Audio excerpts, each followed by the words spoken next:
thanks for joining us for our weekly film show. Coming up, jump inside banned Iranian filmmaker Jafar Panahi's taxi for a snapshot of Iranian life and the director himself. Half-baked or rising to the occasion, Jennifer Aniston's Cake tests her dramatic chops. And our French pick of the week on Equilibre is inspired by a real-life French stuntman and his determination to get back in the saddle after a serious accident. And I'm joined by film critic Lisa Nesselson in the studio, who's going to give us her take.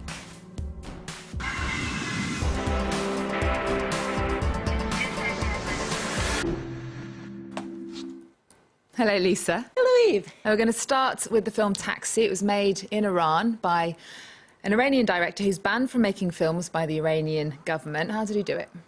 Well, he did it clandestinely. He's not banned from leaving Iran, but he was sentenced to 20 years of not having anything to do with filmmaking, which includes writing scripts or certainly making movies. So how did he do it? He did it inside a taxi cab with 3 very small semi-concealed cameras. And if you saw this car driving down the road, you'd have no idea that it was really a mobile film studio. And then the passengers who get in and out, he's behind the wheel.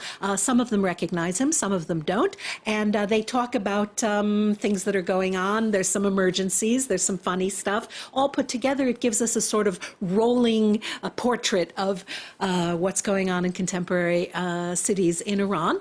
In this clip, we have a passenger who is actually a civil rights lawyer who is completely familiar with Mr. Panahi's situation. Let's watch. فکر نکنی نفهمیدم چی کار داری میکنی.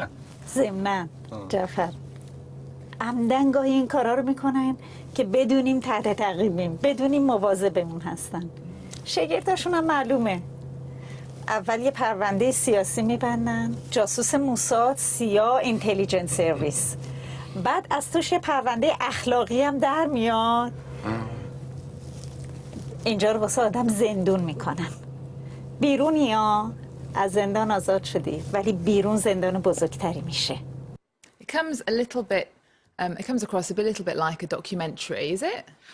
Well, at first, of course, you buy into that and you're meant to think about that, but actually it's impossible that it would really be a documentary because the timing is too carefully calibrated. One snippet carries on into another one. It's actually extremely ingenious. He's using non-professional actors and everybody is doing what they're supposed to do.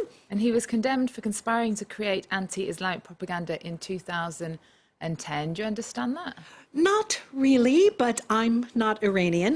It seems to me that Iran has gone to a great deal of trouble to train very talented filmmakers and then has a way of cracking down on them and telling them that, you know, they can't work. So an awful lot of them are in exile now or can't leave the country. But for more about that, here is the fellow Iranian who's been instrumental in a lot of independent film circles and who has been selling the foreign rights for Panahi's work for quite a while. She has the same last name, but they're not related. Let's listen. He was banned at a special moment in time, in a context that he was doing something that they didn't like, and he got, you know, a very huge, you know, penalty or condemnation, which was this ban. And should he not made any film, maybe they would have waived that. But Jafar is so determined, and he needs to make film. He's a real director. He's a real artist. No doubt he'll continue to make film. This one, though, won the main prize at the Berlin Film Festival. And some critics are absolutely raving about it. I've seen it, you've seen it, we enjoyed it. There's got lots of nice points, his niece, the way the character's changed. Does it merit all that praise, though?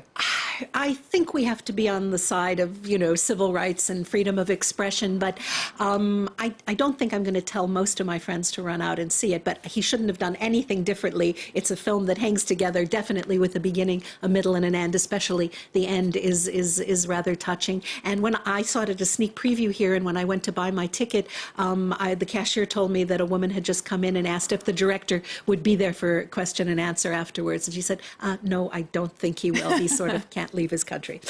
I think she missed the point. OK, well, now to the new Jennifer Aniston movie. She's trying to shake off her reputation for doing comedies in the film Cake.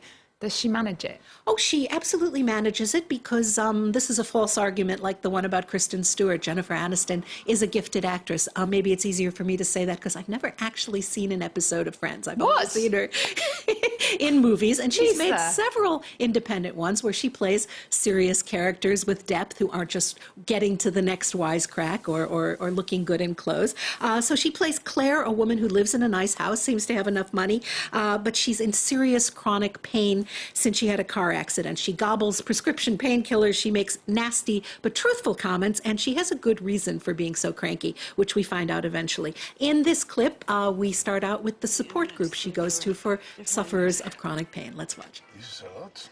I want you to verbalize to Nina how her suicide affected you. She jumped off a freeway overpass, landed on a flatbed truck heading to Mexico. Her body got stuck in customs for like a week before Nina's husband could even claim it. Way to go, Nina.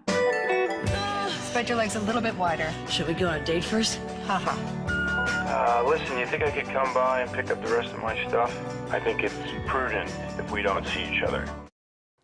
Well, there we go. Jennifer Aniston starring in Cake. I have to say, I'd personally be put off going to see a film if I knew she was starring in it. But why? What has she ever done to you? You haven't watched Friends. You don't read all the paparazzi stuff, do you? Okay. Perhaps I'm being unfair, though. Should I give it a chance?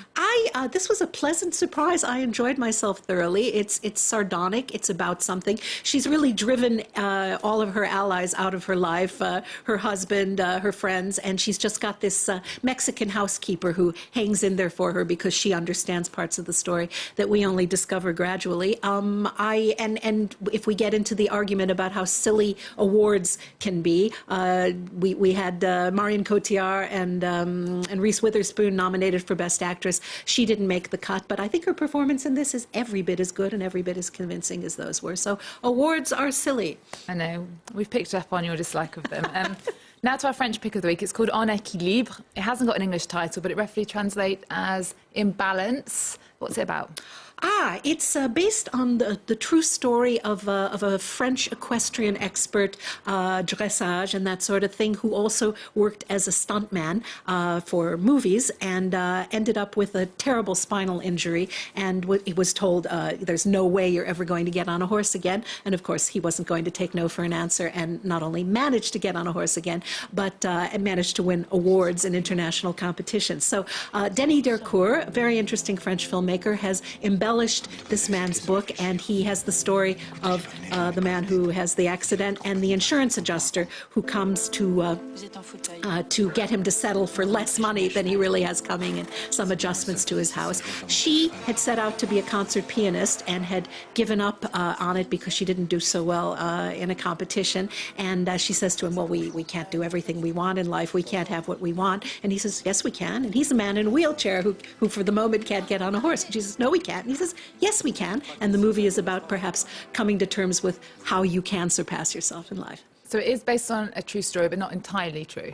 No, the character of the insurance adjuster was added by Denis Dercourt to sort of beef up the excitement. It also gives us the chance to have the wonderful Belgian actress Cécile de France, who can do no wrong. And Albert Dupont-Patel did all of his own stunts, and some of them involve hanging off the side of a horse with your head toward the ground, galloping on the beach. So that's all very impressive. He studied with the real man who had the accident for 6 months, and Cécile de France studied piano for 5 months so that she could play this one very difficult Liszt piece. Here is the director, Denis Dercourt, and the gentleman who had the accident talking about the film.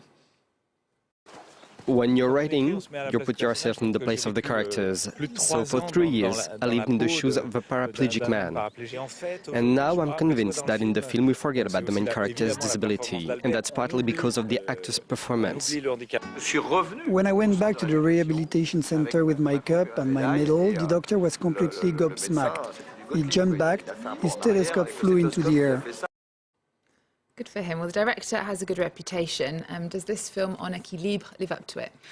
It's interesting. It's got a lot going for it. It's not my favorite piece of work by this director, but each film of his is surprising. You may have seen one called The Page Turner, which was sold all over the world in 2006. And he started out in 1998 with a lovely film called Les Cachetonneurs, The Freelancers, about gigging musicians who go from one job to another. And he was drawn to this story because stuntmen also go from one job to another. And if they lose the tools of their trade, what do they do? Okay, well, that's Equilibre, a French film out this week. Well, we're going to wrap up with a festival, not on film, but on TV series. It sounds like you need to start getting into TV series. You've never seen an episode of Friends, Lee. So the 6th Series Mania is on in Paris from this week. It seems to have everything from everywhere.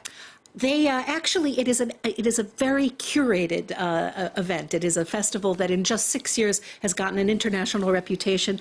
They checked out 277 series from 36 countries in order to select 50 series from 19 countries. And the programmers are impressed by the work being produced in Scandinavia, which they say is every bit as good as British and American series. So there are 6 examples from the Nordic countries, 6 from the UK. Israel and Australia are also looking very good. And the programmers raised the interesting idea that TV series federate people in a way that art films maybe don't. That Game of Thrones, for example, is watched by people from all walks of life all over the world. And I would argue that one of the differences there is that TV tends to be free or almost free, and you kind of have to buy a ticket to see a movie. But people do come from... Have you even seen one episode of Game of Thrones, Lisa? No, I haven't. But I've seen still photographs, and I know that people have kind of platinum hair. Okay, that's your homework for next week. Okay, we're going to leave you with one of the series being shown. It's a satirical sketch that tells the story of the Jewish people from the Bible to modern times. This is the trailer for The Jews Are Coming. Remember our website, we're also on Twitter and Facebook. There's more news coming up on France 24 after this. The suffering, the pain, the hardships.